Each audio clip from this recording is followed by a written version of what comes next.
What masks do you wear to fit in? Hi, welcome back to Inner Compass, Episode 3 Masks We Wear, our mini series on finding your true essence. In the last episode, we explored borrowed beliefs, those invisible ideas we inherit without realizing it, and how they quietly shape the way we live. Today, we go one layer deeper. Today, we explore something even more intimate: the masks we wear. Not the kind you physically put on, but the identities you create to be accepted, to feel safe, to belong. Because at some point in life, most of us learn a simple lesson: being fully ourselves doesn't feel right or safe. So we adapt, we adjust, we adapt and become versions of ourselves that are easier for the world to understand and easier for people to accept. And slowly, without noticing, we start living behind these masks. Ask yourself, who are you when you are trying to be liked? And who are you when you're not? Because for many people, these two answers are not the same. We all wear masks. Some are obvious, most are not. They don't even feel like masks at first. They feel like personality, like responsibility, like identity, or even survival. But over time, these roles can harden into something else entirely, something we mistake for who we are. You may recognize some of them: the achiever, the people pleaser, the perfectionist, the caretaker, the strong one, the one who never asks for help. Each of these identities often begins with something understandable: a desire to be loved, a need to feel safe, a way to avoid rejection or criticism, a strategy to earn approval. In the beginning, they work. They help you belong. They help you succeed.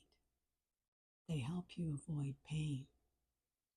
But once protected, you can slowly begin to confine you, because a mask is not just what you show the world, it is also what you hide from yourself. Over time, the mask starts making decisions for you. You say yes when you mean no. You stay quiet when you want to speak. You overperform when you're exhausted. You care for everyone else while ignoring yourself. And slowly, something subtle happens. You become more familiar with the role than the person underneath it.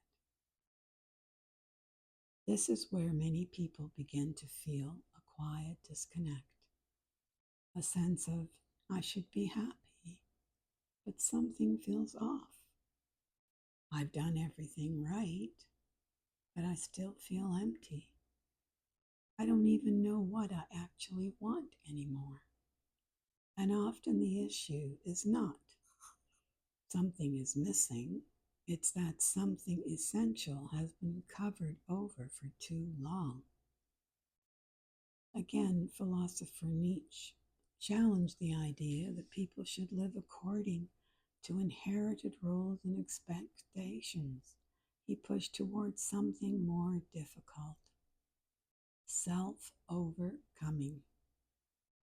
The idea that we are not meant to remain fixed identities, but to continuously examine, challenge, and reshape who we are becoming. Because if you ever question the role you're playing, you may eventually forget it's a role at all. And this is the deeper truth about masks. They are not fake, they are adaptive. At some point, they made sense. At some point, they helped you survive emotionally, socially, or even physically. So the goal is not to judge the mask.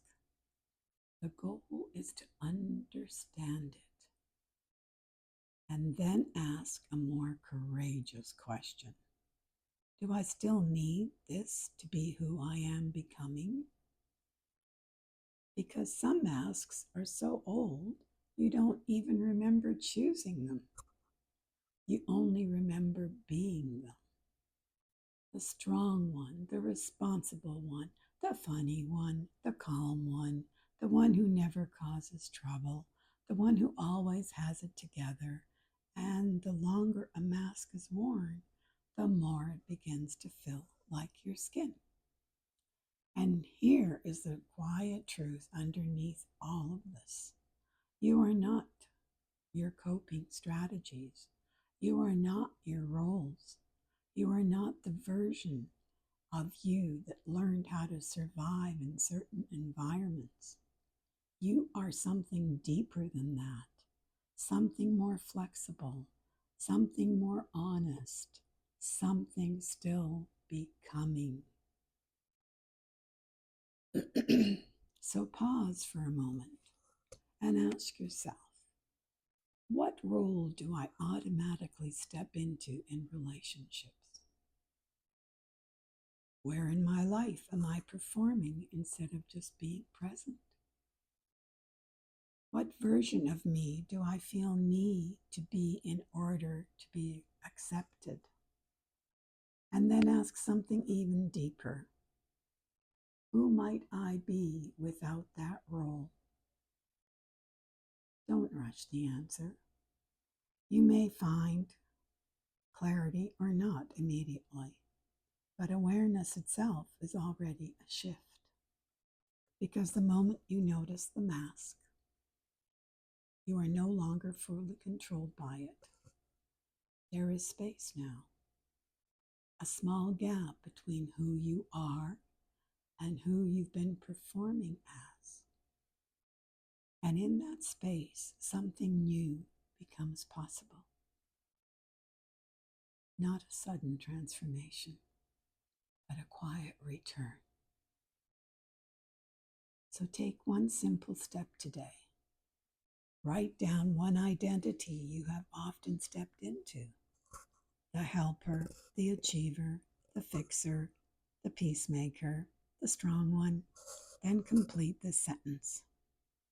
If I didn't perform this role today, I would be afraid of that, ...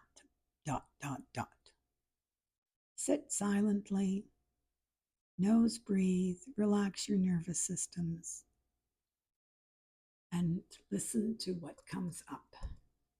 No fixing, no judging, just noticing, awareness. Because what you're really seeing is what the mask has been protecting you from.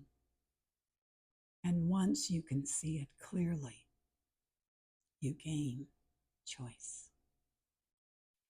You don't need to destroy every mask at once. You don't need to reject every part of how you learn to survive, but you can begin to notice.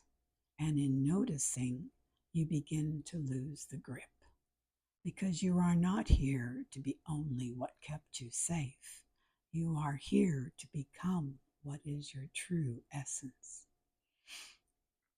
Thank you for joining me for episode 3, The Courage to Question Everything. What it means to challenge your belief, your identity, and fear that comes with change. Until then, notice the roles you slip into and gently ask if they still belong to you. Join us for episode 4, The Courage to Question Everything.